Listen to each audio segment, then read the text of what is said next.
டாஸ்மாக ராத்திரி 12 மணிக்கு மதியம் 12 மணிக்கு திறந்து ராத்திரி 10 மணிக்கெல்லாம் கூட சொல்ல மாட்டேன். 24 hours ஓபன். எவனுக்கும் வஞ்சனை இல்லை. பொழுது விடிந்தாலே நம்மவர்கள் என்ன செய்வார்களோ என்ன பேசுவார்களோ என்று நான் அஞ்சுகிறேன் என முன்னர் முதல்வர் திரு ஸ்டாலின் அவர்கள் கூறியது போலவே எனக்கு மட்டும் அதிகாரம் இருந்தால் டாஸ்மாக் கடைகளை 24 மணி நேரமும் திறந்து வைப்பேன் என்று திமுக முன்னாள் எம்எல்ஏ நெல்லிக்குப்பம் புகழேந்தி பேசிய பேச்சு தற்போது சர்ச்சையை ஏற்படுத்தியிருக்கிறது.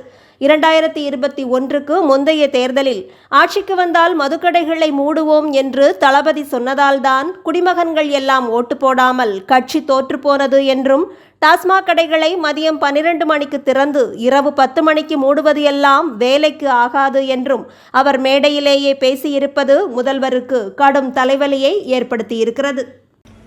இந்த எலெக்ஷன்ல ரொம்ப பேர் கேட்டான், மூடுவீங்களான்னு. நாங்க வாய முடியும், ஏதாவது அபிப்பிராயம் உண்டானோம், வாயே திறக்கல. நான் இப்போ ஒன்று சொல்லட்டுமா, எனக்கு மட்டும் அதிகாரம் இருந்தால் டாஸ்மாக ராத்திரி 12 மணிக்கு மதியம் 12 மணிக்கு திறந்து ராத்திரி 10 மணிக்கெல்லாம் கூட சொல்ல மாட்டேன். 24 hours ஓபன். எவனுக்கும் வஞ்சனை இல்லை.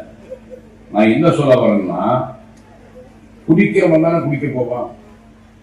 என்ன ஈக்காவும் எஸ்ஆர் போயிடுவாங்களா, இல்ல பிளாக்ல போய் தேடுவாங்களா, இல்ல நான் போய் தேட போறேன்னா? ஒரு விஷயம் தெளிவா சொல்ல, நல்லா கேட்டுக்கோ. குடிக்கிறவன் யானாக இருந்தாலும் சரி, அவரு சொல்லி திருந்துமா இவரு சொல்லி திருந்துமா இல்ல, அவனா திருந்தனாதான் உண்டே தவிர வேற எவனோ அவனை திருத்த முடியாது. இது என்னுடைய கருத்து. நான் ஏன் 24 hours ஓபன் பண்றேன்னா, நீ நாட்டுக்கு வேஸ்ட். 24 hours குடிக்கி சாவு, மிச்சம் மீதி வச்சு நாங்க ஆட்சி